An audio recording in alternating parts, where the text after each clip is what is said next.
How a bon après-midi. Bon après-midi. Ẹ káàsán o. Inaini. Ehihie ọma. Oloroka. Mmaino. Mokom Ekondo. And good afternoon, ladies and gentlemen. And thank you for joining us from different parts of the world today. It's so good to have you with us today at the Nigerian Global Affairs Council Policy Dialogue Series, where we're discussing which way Nigeria, in light of the current realities in the country today. On the panel today, we have some eminent Nigerians who have offered to share some insights today. Today, we have with us, in person of Mr. Ambassador Chris Iyama, Country Director, Equity International Institute, who will be talking to us today on the role of civil society organizations in getting Nigeria back on track. Also, we have Dr. Iyaanga Sibong, Honorable Commissioner for International Cooperation, Cross River State, who will be talking to us today on women inclusion in governance, with focus on what is the role of the female gender in making this possible. Lastly, we'll be having Mr. Austin Okai Usman, who is a political activist. Mr. Austin Okai will be talking to us today on digital voting system for the 2023 elections. Permit me to briefly read out the citations of our guests with us today. Mr. Chris Iyama is the co-founder, executive director of the Center for Youth Participation, Dialogue and Advocacy, Africa. It is a youth-led, non-governmental, non-profit civil society organization committed to changing and reshaping the future of Africa using young people as a catalyst. Since the inception of the organization in 2013, CYPA Africa has been in the forefront of promoting participatory democracy, youth inclusion, human rights, electoral reforms, justice, rule of law, accountability, and peace building. Chris Iyama in 2016 was appointed as one of the 36 state coordinators of the most populous youth movement in Africa called Not Too Young to Run, a movement that championed the age reduction in Nigeria's constitution to enable young people contest for elective political offices in Nigeria. Mr. Chris Iyama is a recipient of so many local and international awards. Notably amongst such awards is the Future Africa Leaders Award, FALA. In 2019, Ambassador Chris Iyama was appointed as the country director of Equity International Initiative, an international organization committed to promoting justice, equity, and religious freedom in Africa. Chris Iyama is an election policy expert, development consultant, human rights activist, anti-corruption crusader, philanthropist, and a believer of Christ. Next, we'll be talking about Dr. Iyaanga Sibong. Dr. Iyaanga Sibong is a trailblazer, a pace setter, a nation builder, a seasoned medical professional, a healthcare financing and public health expert, and a leader per excellence. She is the current Cross River State Commissioner for International Development Cooperation, bringing the world to Cross River. Graced with the camaraderie of a modern-day Nightingale and the spirit of enterprise, Dr. Iyaanga Sibong is arguably one of the Cross River State leading development experts, public health physician, project management professional, and social behavioral change strategist with expertise in general medicine and public health, health financing and governance, health system strengthening, human resource leadership and management, and strategic development planning facilitation. She holds a bachelor's degree in medicine from the University of Calabar and Masters of Public Health from University of Sheffield. She has also completed a global flagship course on health system strengthening and sustainable financing organized by the World Bank Group in Washington, D.C., as well as the 2018 World Health Organization Fifth Advanced Course on Health Financing for Universal Coverage for Low and Middle Income Countries. In addition, Dr. Inyang Asibong displays her default philanthropic attribute and Mother Teresa-like nature with an unmatched love for humanity through ceaseless show of affection for children. She currently mentors over 1,000 youths across different spheres of life as she looks to raise an array of transformational leaders under the auspices of Inyang Asibong, her multidimensional platform. Up next, we'll be talking about Mr. Austin Okai Usman. Mr. Austin Okai Usman was born on the 1st of August to the family of late Mr. and Mrs. Francis Yahaya Usman of Abocho in Dekina local government area of Kogi State. As a man who never settles for less, he opted for a pre-national diploma program at the Federal Polytechnic Ida. He was later enrolled for national diploma in 2003 at the same school where he was schooled in accountancy. Okai began his professional career at the banking sector where he served as a front desk officer with the then Intercontinental Bank. While on industrial training, he later joined the Oceanic Bank in furtherance of his career in the financial industry. In his bid for further education, he proceeded to Federal Polytechnic Nasarawa in 2009, where he bagged HND in accountancy and was deployed to Federal Medical Center Makurdi by the NYSC for the compulsory one-year service to the nation between 2012 to 2013. As a young man with keen interest for community development, he availed himself as a teacher in Ofoji Community Secondary School and Ayede Grammar School, respectively, where he willfully taught students diverse subjects while still pursuing his diploma program. Comrade Usman, who is mentored by late Chief Abdul Ganiu Oyesola Fawemi and Lieutenant Laurent Wole Soyinka, imbibed courageousness from the duo. His political involvement began at FPI when he vied for the office of the departmental treasurer. He became a voice to reckon with when he joined the student union government at the Nasarawa State Polytechnic.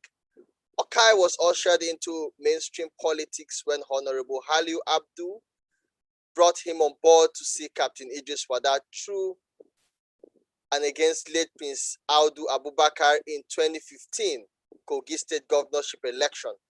Comrade Okai Austin Usman, who has become one of the strongest voices of opposition today in Kogi State and the National People's Democratic Party Youth Frontier, is happily married to the CEO of Fedobi Skincare, Mrs. Fedoje Bright from Adeokpo in Olamaboro local government area of Kogi State.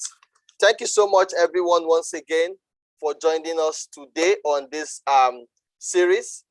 Just before we start the session, please, I'd like to also inform us all, please, to kindly use the chat box area to drop our questions, drop our comments and feedback, and we can assure you that it will be addressed. On our order of program today, we will go straight to Mr. Austin Okai, the political activist with us today, who will be talking to us on digital voting system for 2023 elections. Mr. Austin Okai, it's so good to have you here with us today, sir. Thank you for joining us. Can you kindly unmute your microphone, please? Yeah, thank you, Ono. Yeah, thank you for having me. And thanks to the other panel members with you and other people that join us through the Zoom. I'm grateful to be here again. Just as election has become the annual ritual, annual festival in Nigeria or in any democratic nation across the globe. Though you don't expect it to have a perfect system at a stage, but In the processes, it is expected that we'll groom ourselves for maturity, where we become an advanced democratic nation. Nigeria, as it is today, is not without her own shortcoming. But it's not about having a shortcoming, but your ability to understand that you have a problem and you are working on it is another thing. And this is where we are lacking. Last month, I led a protest to National Assembly under with Ario and others, insisting on our electoral reform. And the media men were surprised from the angle I spoke from when I was asked to speak to the newsmen. Do you know that even the insecurity today will be addressed if the electronic voting, if our electoral system is effective? The issue of self-help will be reduced when you know that you voted for a senator and he or she will live up to expectation. Should she fail or he fail, he won't come back there for second term. A governor will perform when he knows that the masses, the electorate that brought him into power, have the same mandate, have the same power to remove. A president will not joke today when that the masses have the power to remove him through democratic system. But when you see that your vote is useless, you end up with self-help. When you see that you no longer have power to decide who represents you, then there is a problem. And just as I said before now, before coming to this program, that electronic voting is the only way out. And I've heard so many politicians say, if the election, the coming 2023 election is not going to be electronic or electronic based, then they may not have option than to join the ruling party. In the ruling party, what is expected of you? Just work hard and get a party nomination. You are as good as you have won the election. You don't need to give feedback to the masses. All you need is continue servicing the leaders of your party. Forget about road construction. Forget about provision of drinkable water to the masses. Forget about affordable healthcare. Forget about education system that work. All you need is service the leaders of your party. And in doing this, the nation will have no other option than to keep going downward or backward. We can't continue this way. Okay. And just as I told you before, the INEC are not to be blamed. In fairness to INEC, in the last year, they made a proposal to the National Assembly seeking the untimely amendment of Electoral Act. Since it's going to be electronic based, the major actors in the coming election all must be computer literate, and which is going to be time based. It's going to consume time and the finances to train them, the manpower.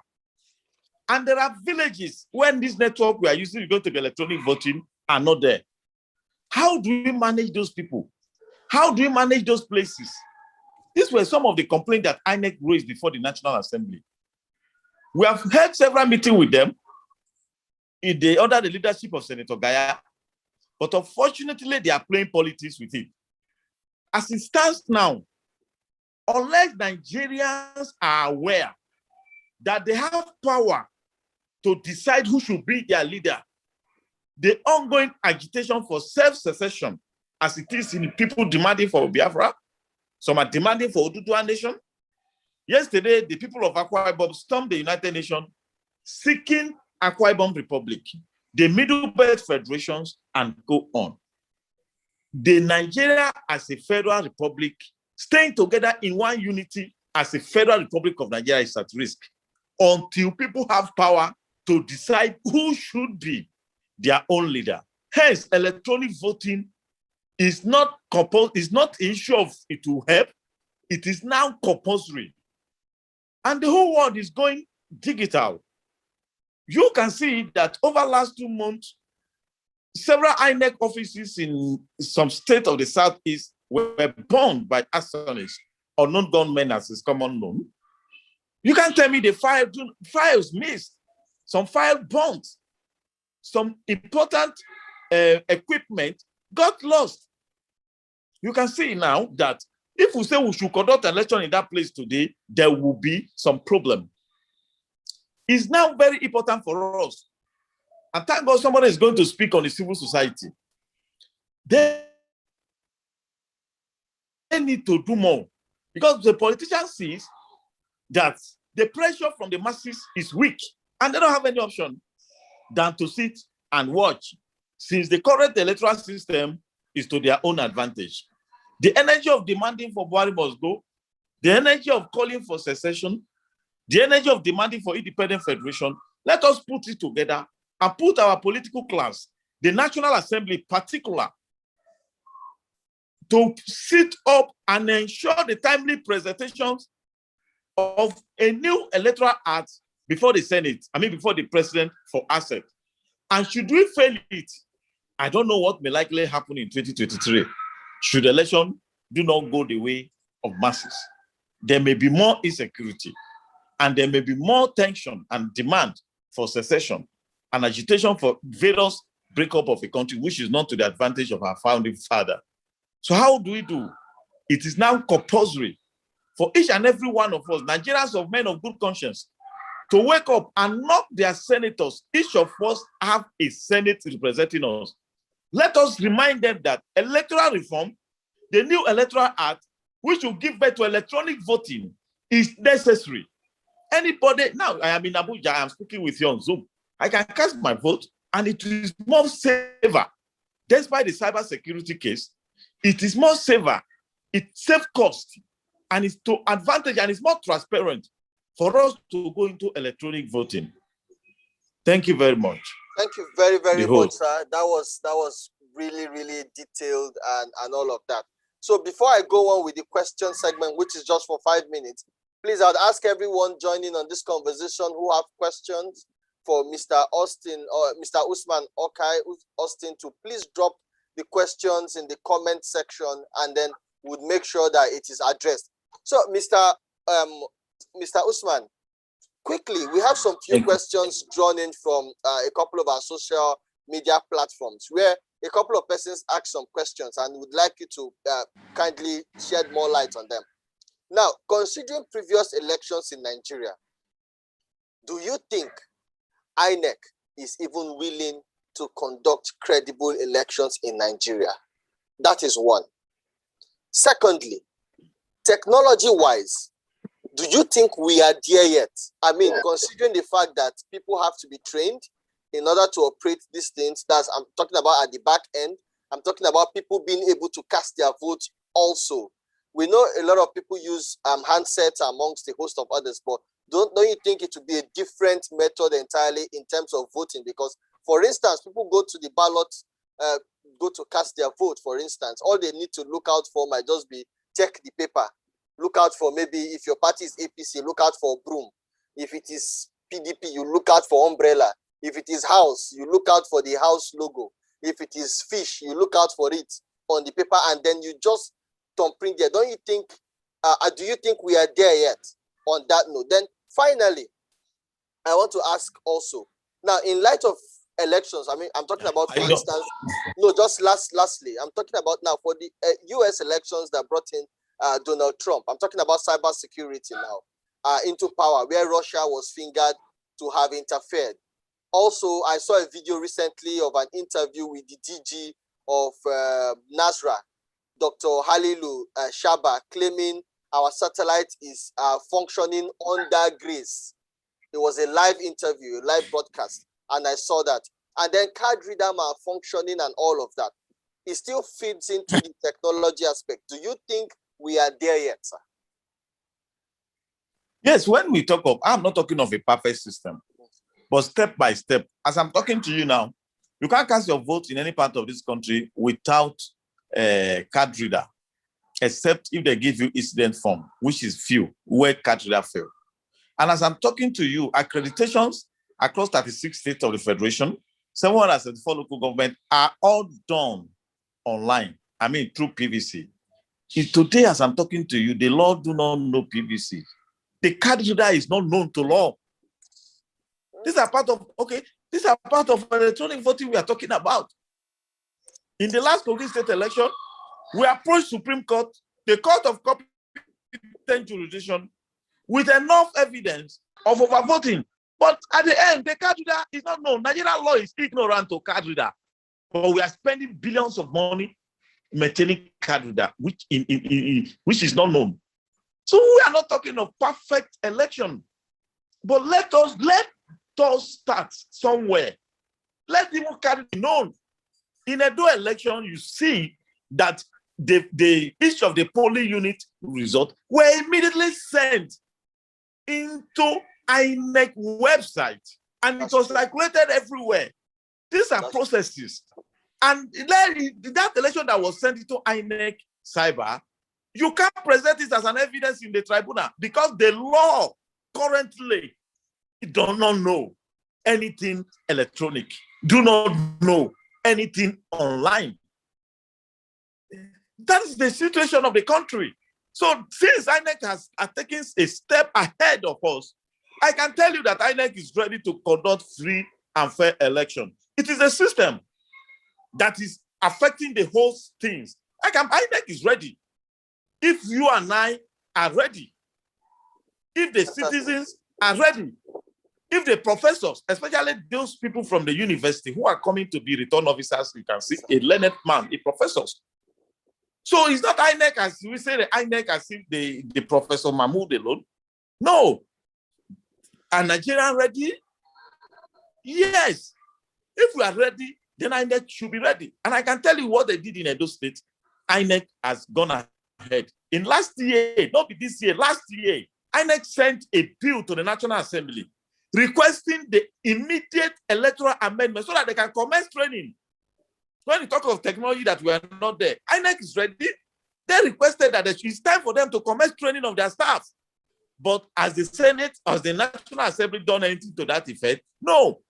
So we can see that the political class, the elected representative, are the one creating problem, not INEC at this time, in fairness to them. So telling that we are not ready, technology is not ready, is there any village that the card reader is not functioning? The software can be user-friendly. It can be user-friendly. There is a way of going about it. In America, the election is not perfect. We are not talking of perfect election, but we are talking of the election that will be a little transparent. That is it. That's great. Thank you so much, sir, for shedding more light on this. In 30 seconds, sir, what would be your recommendation as a way forward, sir? In 30 seconds. The civil society should wake up. We have had meeting with the National Assembly, as I said before. Personally, I've led the protest to National Assembly last month, and on 27th of this month, or next month, we may go back there. Some of us are not civil society. We are political activists that are affiliated to some political party. But the civil society, from Yaga Africa, that we will see do like your own organization, the main civil society group that we used to know before 2015 election coming from the society is not much. So when we don't put them under pressure to demand, they know what is at stake. If we should go into full electronic voting, some of them may not come back because they are not performing. So those people who know that there will be a disadvantage, don't want this thing to skate through. And if we don't do it on time, now 2023 will not be effective because they need time. I need time, logistics to train their manpower.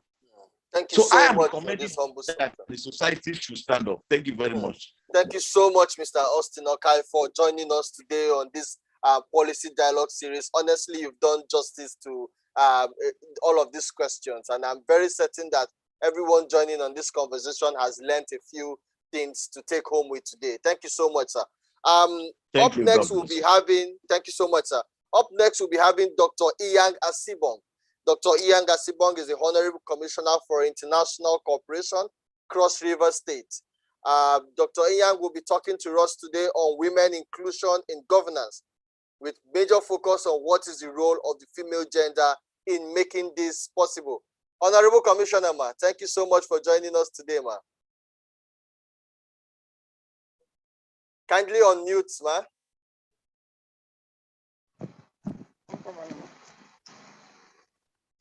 Yeah, it's my pleasure, sir. Thank you so much, Honorable ma. So I would like you to talk to us today, ma, on women inclusion in governance, ma. What is the role of the female gender in making this possible?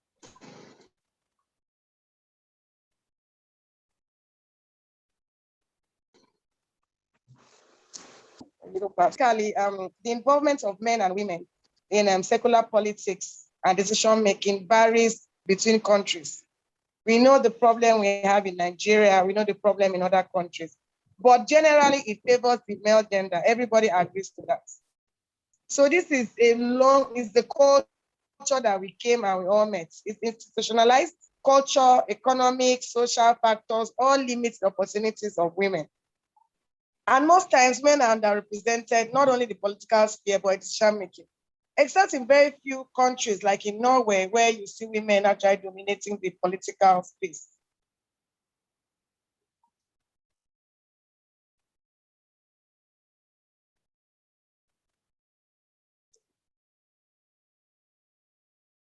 Honorable ma, we've lost you there. If you can hear me. So even at the local level, men usually dominate positions of power. Whatever, just name it. It's always about the men. I've been very Senator Florence Itagiwa, Lady Margaret Echo, that the International Airport is named after. These were women activists in the days when it was not easy to even see one woman in the political sphere. But these efforts still need a lot that is to be done. And what is problematic is whether the representation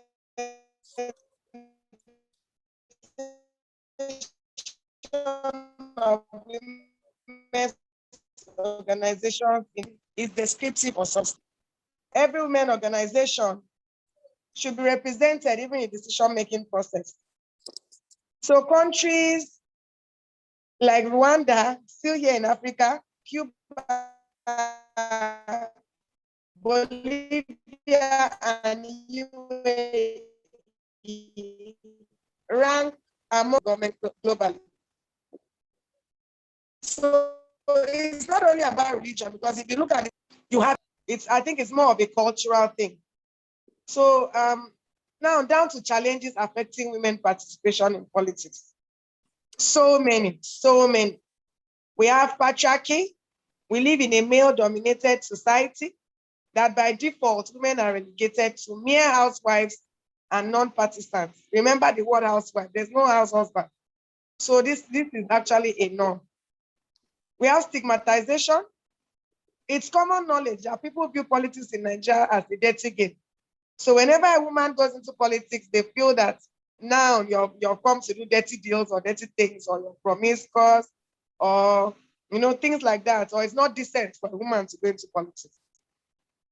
We have low level of education. I mean, this starts from the home, the family, where fathers sometimes prefer that their female children don't go to school. I mean, especially when they do some form of opportunity costs, they'd rather have the boy go to school than the girl. So, of course, we know political offices sometimes entails that you have some level of education or expertise. So this already is disenfranchising women. Another another challenge is irregular meeting schedules. We all know political meetings most often happen at night. And this schedule may not be very convenient for the women because of their schedules at home. So at this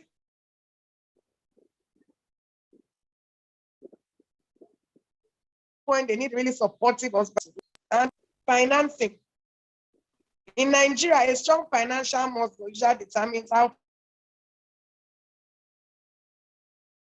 far one in terms of competing in politics. Sadly, most Nigerian women who seek political positions fall short on meeting these financial obligations, probably because of all the other factors, the other challenges coming together to make sure that these women don't have enough money. Because we know that even in Nigeria, the men are richer than women. Political violence. Since the return of democracy, Nigeria, so not every female aspirant across these parties can withstand this violence. We all know the thing about Togri and all that. Women are the softer gender, they will not be able to do this. And because of how women we are mothers at heart. We wouldn't want even to encourage this. So we rather leave it, so that instead of blood to flow, we rather have this. And many times we get disenfranchised because of this. So religious and cultural barriers too. So there's also the issue of culture and religion that forbids women from playing active roles in public life. So depending on your ethnicity, depending on your culture, depending on religion. But these issues are all cross-cutting. So how do we increase women's participation in politics? Women's participation in governance can be made possible through strategic methods. But chief amongst them is the improvement of certain policies and institutions designed to empower the female gender. For example, in some parties, getting a form to contest for an election as a woman is free. It's only the men that pay. So things like this help these women to come out because you know that first and foremost you can actually pick this form without paying. So education is also very, very powerful. Giving women access to quality education further bridges the gap of female participation in governance and decision-making. Quota. Institutional as well as cultural, economic, and social factors limit women's inclusion. But if you say, for example, 35% affirmative action, that already gives quota to women. So for every 100 men somewhere, you should have at least 35 women. So it means that there must mandatorily be 35 women in every gathering of 100 men. Legislation too. So there's a tendency to place women in the softer sociocultural ministerial positions rather than the harder and politically more prestigious positions. This has to change. So we have to legislate on this. Financing too. Money is very essential for operations of political parties and particularly affects candidates in the electoral process. Lack of funding seems to be one of the most important factors hindering women from running for office. So we have to have strategic policies that help change this. Also at the grassroots empowerment movement shouldn't be only slogans or only say, but it should be something that we should actually work towards. Women's informal collectives are crucial to improving the standard of living of women in worldwide. Also, women should support women. If you know, when it's time to actually come out to vote, most times, statistics have shown that women actually vote more than men. True. The voting strength, yes. But when it now comes to getting the positions in power, many times that's where the women now come to get these positions. So for my final words, I'd like to say that for us in Cross River State, the story has been quite different. Because this administration of His Excellency, Senator Professor Ben Ayade, the governor, is very women-friendly. In fact, just about 2 weeks ago, he won a He for She award from the United Nations Women, the UN Women Organization, the Apex UN Organization of Women, because of his empowerment of women in strategic decision-making and in building the states. So I also like, of course, other stakeholders to emulate this and get more women represented in strategic positions of authority. We always know that when women are in these positions, they do very, very well. Thank you. Wow. Very, very fantastic there, Honorable Commissioner Ma. I mean, you did a very good job with the topic. Just a few questions, because I mean, practically all of the questions that we picked up on social media from barriers women face in developing their career in politics, amongst a host of others, you've already answered them. But just a very few questions, ma. So, for a long time, there's been this saying going around that they need women as we need a woman president or a woman vice president or a woman governor in Nigeria. I know you've talked about women supporting women as part of what women can do to get women there. But do you think in practical, women would actually support their fellow women in attaining these offices in Nigeria? Let me give you an instance. See what's happening in Anambra State today, for example, where you have a sitting senator who's trying to vie for the office of the governor. You see, women are coming up to still say no to her. So how can we change the tide in practice to see that women support women in office or to attain some of these political offices? Yeah, so like I said, it's not only about women supporting women. We need the men. That's why I told you that my boss won the he for she award. We need it should actually start from the men, because the problem is ingrained with the men. So if the men support the women also should support the women. And you said women not supporting women. I think that's very subjective. Okay. It happens both ways, both genders. You have times when women support women. You have times when the men support the women.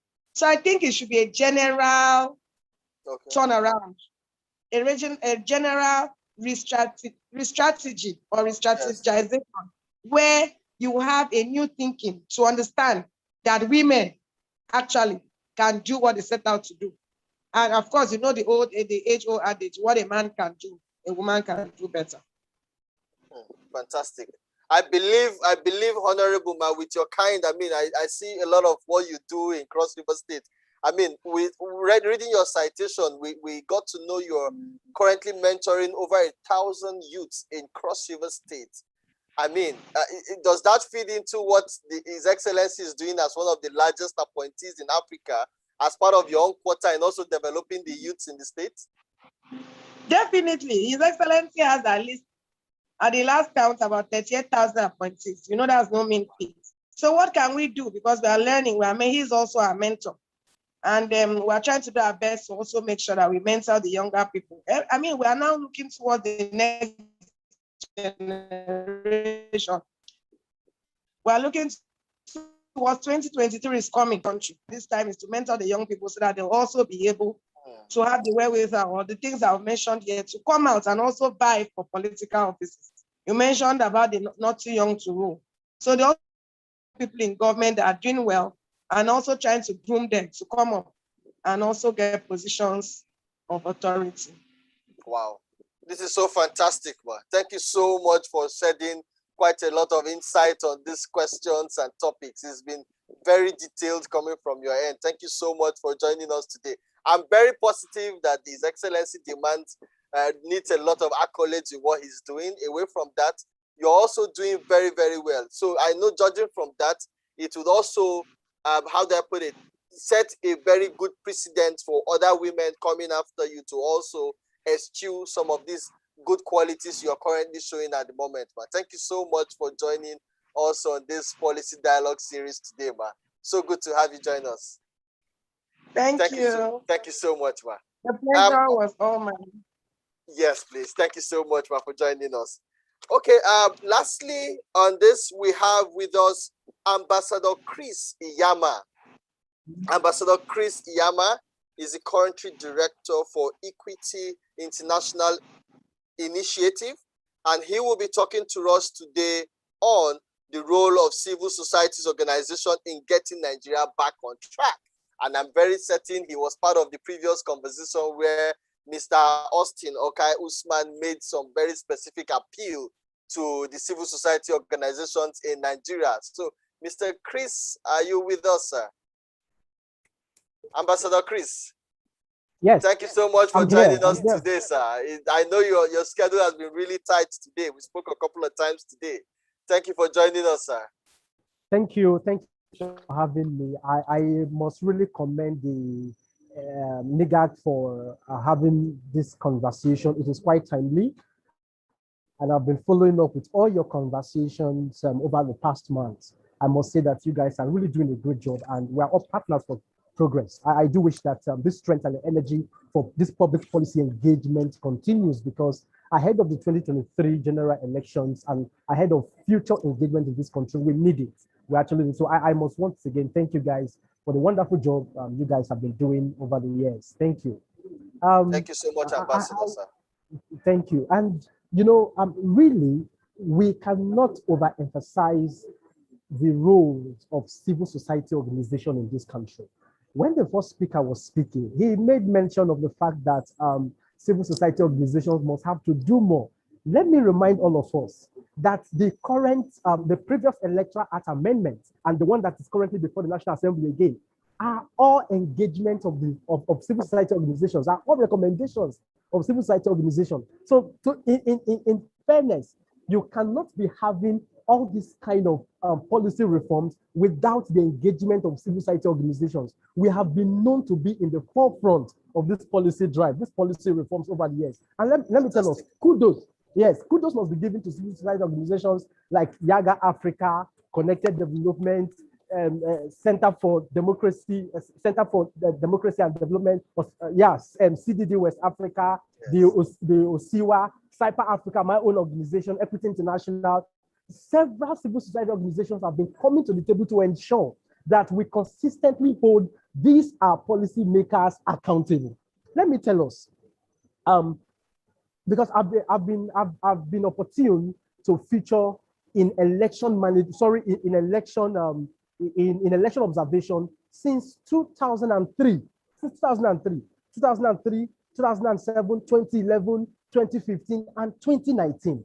See, the truth of the matter is, in all fairness, we must equally commend INEC. Okay, we must commend INEC because of the policy transformation they have been consistently bringing over the past few years. But be that as it may, we may want to argue that which people have been responsible for the backwardness that we continue to face in this country. See, we all have a role to play. Civil society organization, National Assembly makers, Nigerians, and all that. How can you begin to justify the fact that Nigerians who ought to hold their leaders accountable? We go to the National Assembly and there are different states as an assembly looking for peanuts, begging politicians for brown envelope, whereas they are supposed to be engaging these people in the kind of policy reform that ought to be brought to their constituency. How would you begin to justify that? Is it the fault of the civil society organization? Absolutely no. Because research has proven that over the past few years, civil society have been consistently in the forefront in engaging the process. We talk about the Not Too Young to Run, who drove the process. YAGA Africa, civil society organization, in partnership with other civil society organizations as well. So, and of course, we have to see different aspects of the constitution that was amended to enable young people to hold political office in this country. The question is, after this amendment, what then can we come up to, okay, can we actually give the pass mark? Can we give ourselves the pass mark that yes, we have transformed?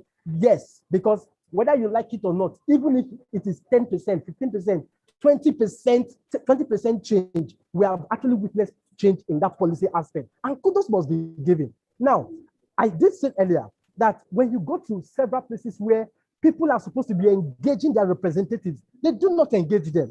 They do not engage them. Would you wait for civil society organizations? Civil society organizations are only about drivers. You can take a horse to the stream, but you cannot equally force that horse to take water from the stream. We are doing our best to ensure that the earlier speaker was talking about the fact that the Electoral Act amendment, the rigging, some of that, and then of course some of the initiative undertaken. If you go to, for instance, if you go to states, because if you want to feel the impact of good governance, we must have to start from the states. Listen, we have 36 state governors, including Abuja, 37, who goes to the center, Abuja, to collect federal allocation every month. We have the likes of, we have the Niger Delta State, opposition states, who collect extra 13% derivation fund. And we have so many of them. What of the breweries and all that, the alcoholic taxes that goes to the state? What are they doing with it? Because trust me, at the end of the day, it is not just about the federal government. We talk about the state, we talk about the Southeast, the IPOP and the rest of them seeking for secession. Let me tell you, in all fairness, we must begin to hold our state government accountable, because these are the people that will go to FCT to take the allocation meant for states. So how then do we begin to hold people accountable? We have to, we should.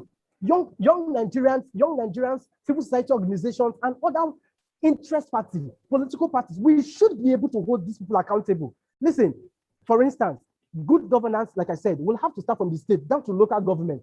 Every road you pass through in this country passes through a local government. True or false? Absolutely true. Every infrastructure you're talking about, even the Aso Rock we're talking about today, is sitting on a local government. So we should begin to track down administrative governance from the local government. Now, when Mr. President came on board, was it after the 2019 election? He quickly signed what they call it now, autonomy for legislators and all those people. What happened? What did our state governor do? They rejected it. We had the judiciary that went on strike for 2 months. State House of Assembly were not sitting, and this is this is supposed to be the place that is closest to the people in terms of good governance.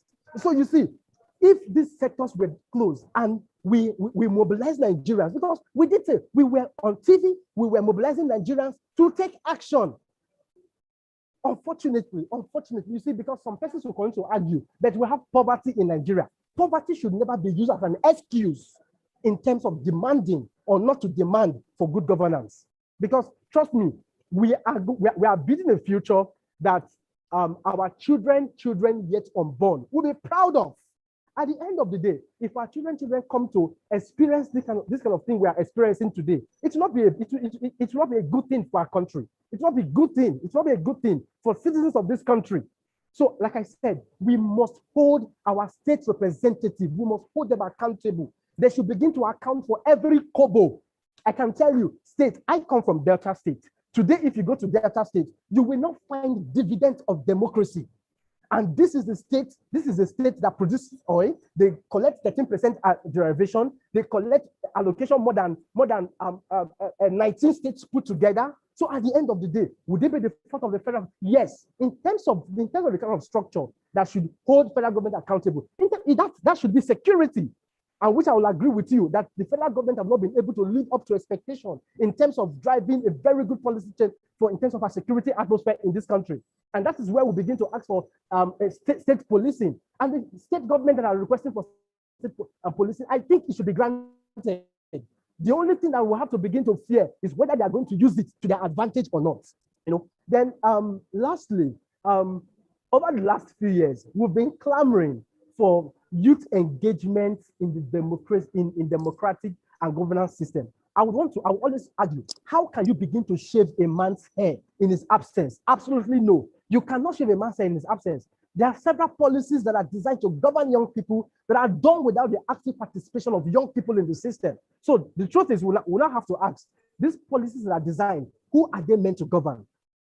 Who are they meant to govern? So you cannot be deciding a future that you are not going to be a part of. And that is the reason why we must begin to have a lot of young people, young women, people who begin to decide their future. The last speaker talked about the fact that women are not given opportunity in the system.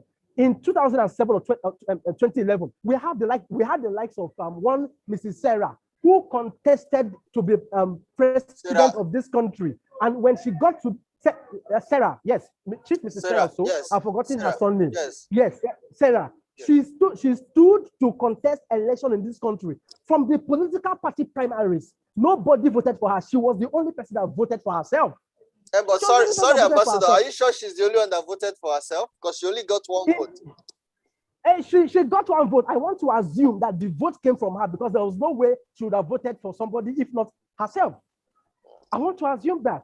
And so because is it the fact that men do not want to give opportunity or women themselves? Listen, like the last speaker, this thing has to do with our problem, our natural problem as a country. And we must begin to change this. We look at people that are causing changes all over the world. We have the likes of Ngozi Okonjo-Iweala, the recently reappointed Deputy Secretary General of the United Nations, Ambassador Aisha Mohammed. We look at this, we look at the late Professor Dora Akunyili.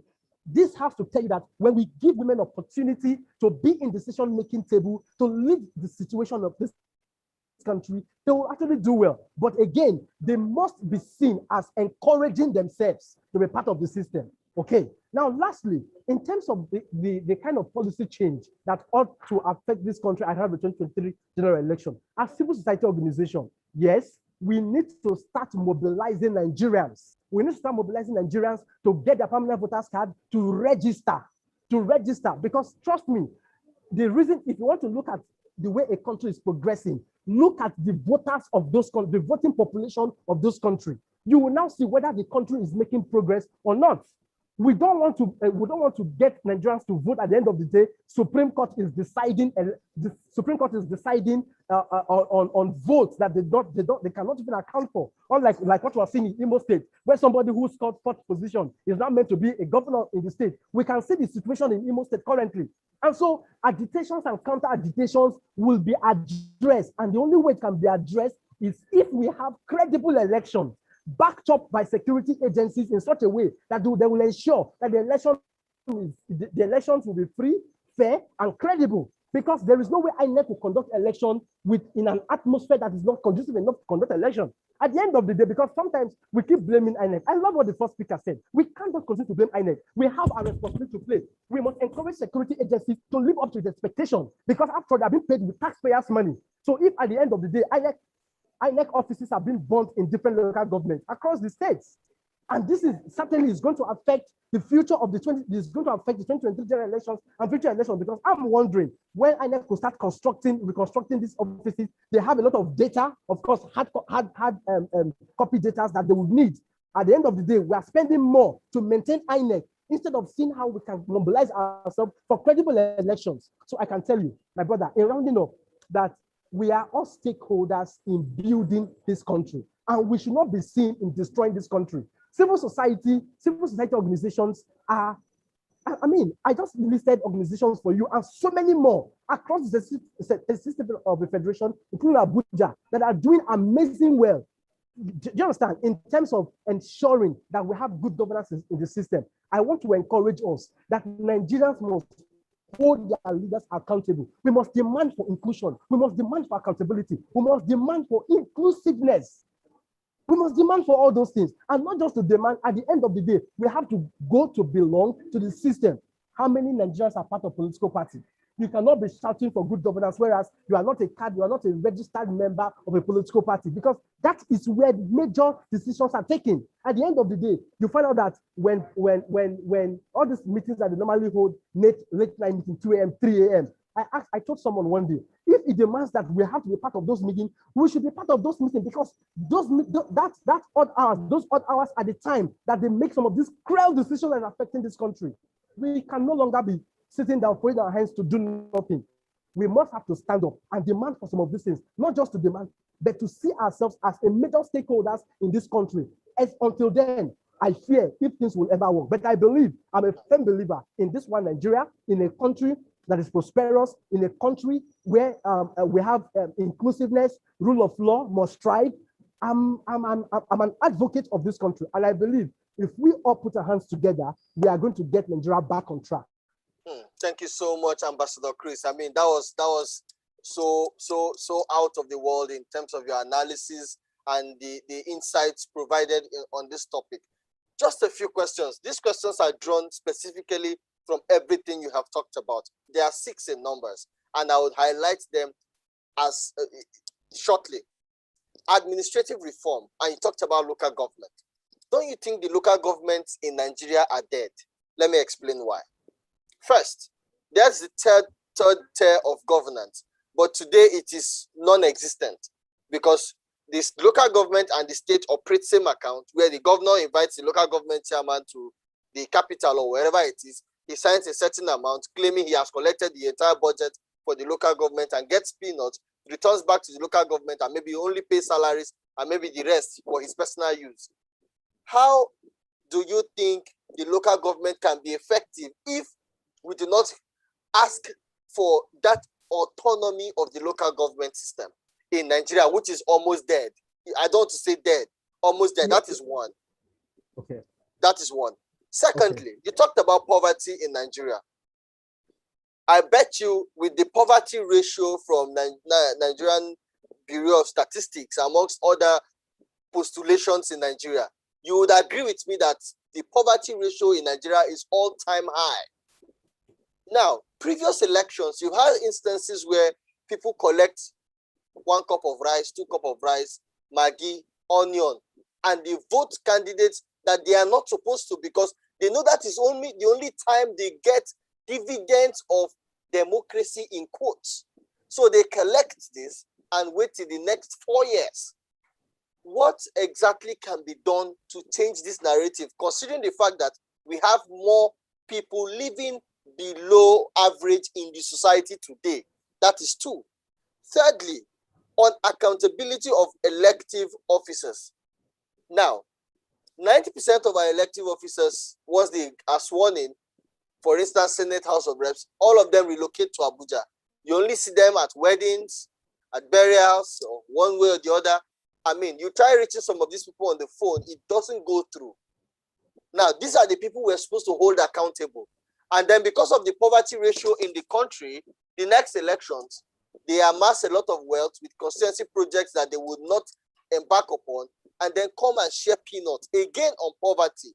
How can we change this narrative, or what else, what can we do differently from what has been done before? That is thirdly.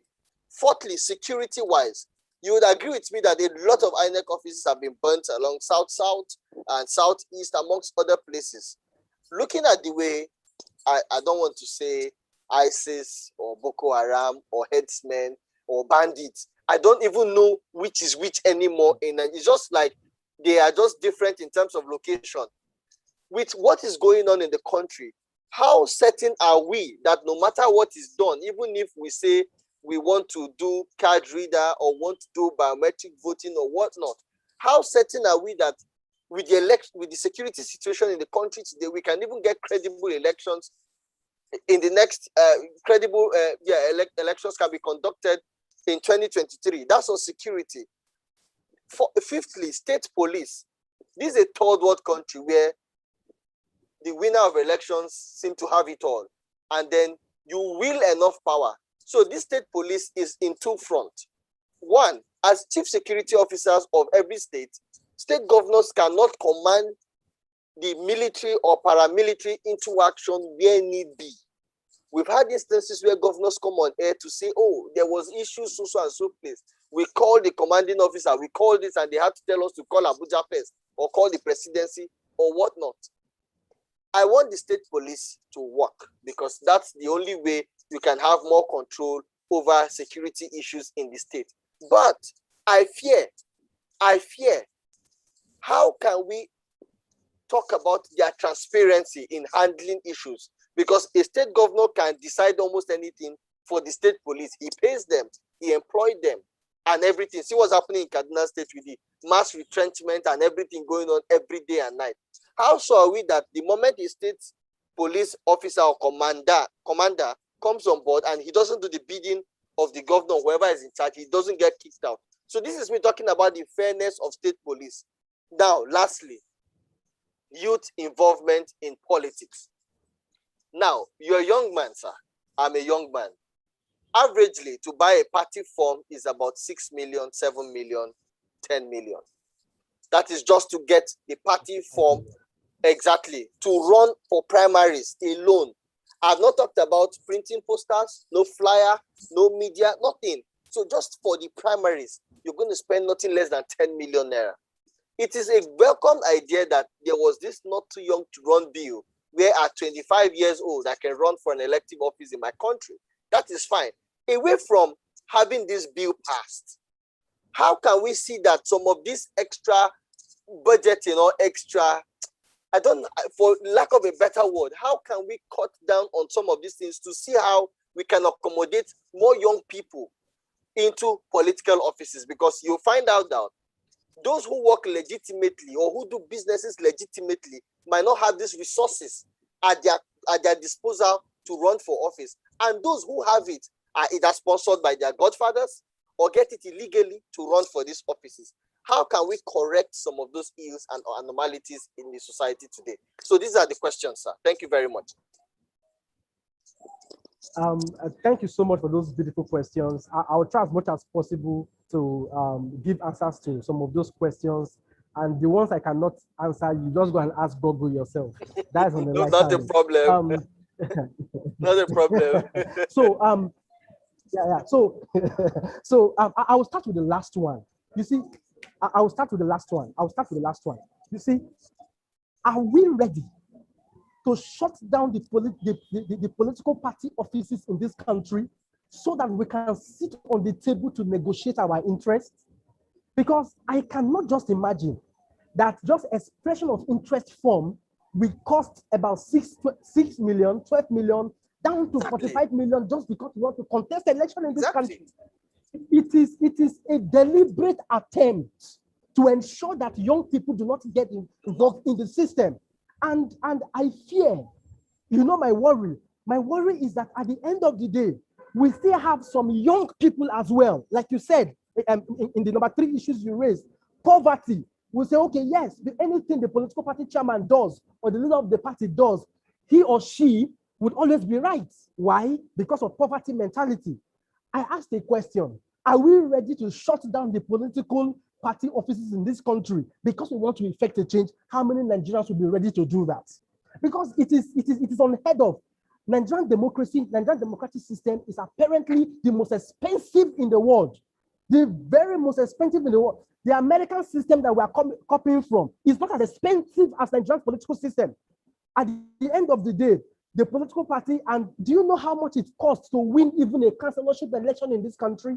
It's very expensive. I would want to always say that for young people to be involved in the system, see, we must take the bull by the horn.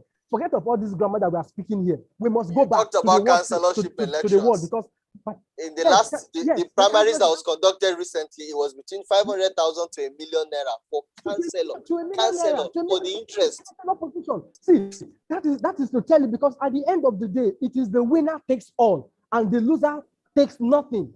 It is very expensive to run. I'm an advocate of the confederal system of government. Where you see, and when we practice that sort of system, we practice true federalism. All these things will not be talking about councillorship or local government or whatever. See, Nigerian political system is very expensive. We must take the bull by the horn. Young people we must sit down with these policy makers, because listen, we own the state. The president does not own the state. The chairman of a local government or the state government does not own the state. They do not own the state. We are critical to the effectiveness of how this country should run. We must be ready to hold it. We must be ready to hold our people accountable. We must take effect. Listen, you go to political party, they say a youth leader. A youth leader is somebody who is 60 years old. Where is he done? Where is he head of? I'm talking about the fact that this is who is the political party leader? Who is the political party youth leader of APC? What of PDP and other political parties? We are fighting one, we are engaging one with another. So at the end of the day, we must go beyond all this talking that we must take the people by the horn. We must engage our party. If we want this thing, we should be ready. The National Union of is this National Union of Students or whatever, the NANS, National Association of Nigerian Students. You will talk about the Nigerian Youth Council. Permit me to say, in the words of Professor Nnamdi Aduba, one of our constitutional law lecturer in the University of Jos, who would always say, can you imagine the hopeless generation of young people that are supposed to be the Nigerian youth, that are supposed to be representing Nigerian youth, and how old are they? You see somebody who has left university 30 years ago or 40 years ago, he's still coming back to contest election as the president of Nigerian youth, and he's already now 50 years old. So you see, we must talk to ourselves. We must sit down, talk to ourselves, analyze with ourselves whether we want to go forward or not. Let me go to the first issue you raised about local government, the conducting of, you talk about the issue of local government also. Local government autonomy. Local government autonomy. See, I will continue to argue that if we want credible local government administration in this country, take away the burden of conducting local government election from the states. Let it rest with INEC. Remove all those things that you call them state independent electoral commission, because those things are fraud. Those things are fraud. Where is it done? That if your party is in power, like for instance the APC, it is only the APC that will all the local government. And everything in the state. Yes, everything. If it is PDP, Everything. Yes, if it is PDP, yes, if it is But PDP, in those PDP states, would all you clear need everything. to do is just to pick the party, be the candidate of the party in those states, and you get Just to it. pick That it, is all. yes, be the That is candidate all. of the party. That's all. Be the candidate of the party. So you see, he who plays the what is that popular saying? You will equally dictate how the plays dance the will look like. piper, Piper dictates the dictates tune. the tune. You know. So at the end of the day, you want a credible local government administration. Take that thing away from the State Independent Electoral Commission. Take it away from the state. Give it back to INEC. Let INEC immediately after a presidential election, you conduct state election. After the state election, conduct local government election nationwide. And let's see whether local chairmen will not sit down and do work. At the end of the day, listen, when president signed this executive order granting local government autonomy and granting the fact that local government should be giving their money directly, supplying charge of whatever directly, what did the state governors do? They rejected it. Now, I can tell you again that the local government received their money, 300 million, 500 million, 1 billion per month, their monthly allocation. But what happens? Because of the fact that Nigerians, their local government people didn't vote for them, it was the state governor that appointed them. So what would they do? They will take money back to the state governor, for the state governor to tell them what to do with the money at the end of the day. So are we actually solving a problem in this country? See, I would always continue to argue, take that electoral process away from the State Independent Electoral Commission, take it away from the state governors, let it rest with INEC to conduct every election, because by so doing, we have succeeded in at least solving, not solving all the problem, but we have succeeded in solving at least 60 to 70% of the problem. Because, like I said earlier, I do not know the country where they will conduct the election in the local government, and if it's your party that is in power, your party will clear the votes. You're sure to be returned as the elected officer. You're sure. Yes, the elected officer. So my quick advice is this, because this is a policy reform series. This is a policy reform, and I want to equally advise again, because we're talking about policy focus series. Which way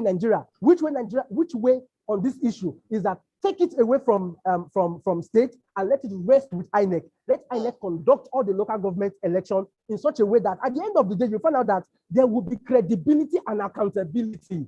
Listen, if I did not vote for you, I have the right to come and ask you, what are you doing with our local government funds? But at the end, if I actually, because how many Nigerians are voting in the local government? Because the moment most PDP or APC or political parties, they are boycotting the system.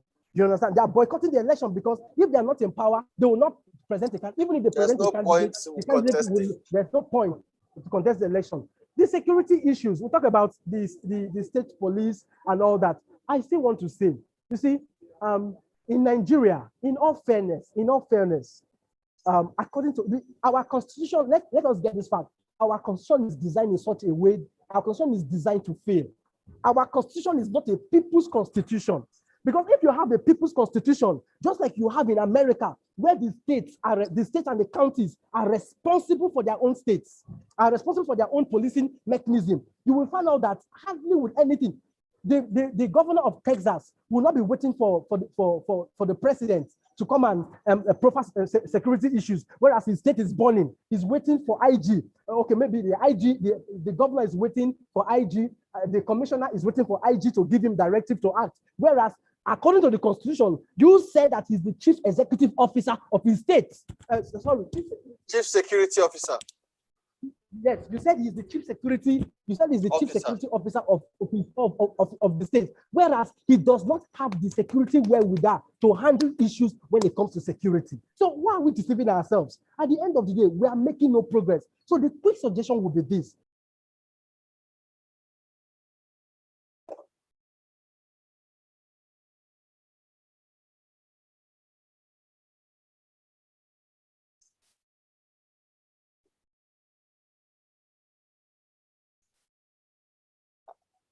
Okay, thank you so much. Can you unmute, please? Can you unmute your microphone, please? Yes, please. Okay, yeah. Okay, so I'm back. So in closing, we must begin to we must have a people's constitution not the one that they are saying they are going to. This is the political zone, getting memorandum from Nigerians at the end of the day. The constitution will not still be captured as we the people. Our constitution is not a constitution. Our constitution is a coerced constitution. And in a coerced constitution, you cannot have a state policing system until we have a people's constitution where state governors will be responsible for their own policing and responsible for protecting the security of lives and properties of their state. We are not going anywhere. So let us first tackle that issue of state police. Lastly, on the issue of poverty, this is my take. If you want to starve Nigerians, because it is only in this country where we'll have to wait for the next election before you bring out the things that are meant for Nigerians to give. For instance, during the NSAS protest, were you not shocked? I was going to say that. Yes, were you not surprised? Shocked to your bone marrow that we had palliatives. Palliatives meant for the poorest of the poor. And we waited for Nigerians to start taking action, to start doing a lot of crazy things before they start removing. Sometimes I wonder, what sort of country is this? In fact, when they brought out some of them, they started going bad already. Yes, they were already decaying. They were going bad already. They were waiting for the 2023 election. In some states, they were waiting for local government election to be conducted before they start sharing some of these things. Listen, we must take the bull by the horn. We must engage these people. We must. This is not a fight thing. No, I'm not calling for a fight or whatever. But listen, we have to sit down. We must decide which way to go. And if we're interested in progress, we must call these people to order. We must tell them that we own Nigeria and our political class does not own Nigeria better than us. Thank you so much for the opportunity. Thank you so much, Ambassador Chris. I mean, it's been fantastic speaking with you and having you on board this policy dialogue series today. Thank you so much. Just briefly before we round up, we've spent our time already. Emilite is saying civil society organizations in Nigeria has a lot to do. We need more youth inclusiveness in this process. Also, Abdul Rafiu Suleiman. Our major problem in this country is poverty. Our youth has been impoverished to the extent that they cannot differentiate between right and dusty. First thing first, we need reorientation. Amanda OBDK says, wonders. Emilite also said, with all this being said, the laws of the land are saddled with loophole and lacuna. We have a fundamental issue that requires fundamental and foundational solution. Thank you so much, everyone, for your comments. Lastly, Amanda OBDK is saying, sometimes youth has psychological and unconsciously read themselves thinking right. My belief is that young and middle-aged professionals should build this type of structure and then choose the people who will represent them at all levels. Fantastic. Thank you very much, Amanda. Thank you very much, Emilite. Thank you very much, Abdurafiu. And thank you so much, everyone, for joining us today on this policy dialogue series today, where we've been discussing which way Nigeria. We've had some very eminent Nigerians with us on this platform, and they have been able to share more light and insight on certain topics and certain issues which are burning today, and have been able to also recommend solutions to most of these societal problems and challenges. Briefly, before we round up, this is the Nigerian Global Affairs Council. The Nigerian Global Affairs Council is a technology-based and digital media-driven public policy and evidence-based research think tank focused on policy concerns that revolve around governance and public administration within the Nigerian state and how we interact with the larger society. In closing, this is to say thank you to everyone who has joined in on this conversation today. We love you. We say a big thank you. And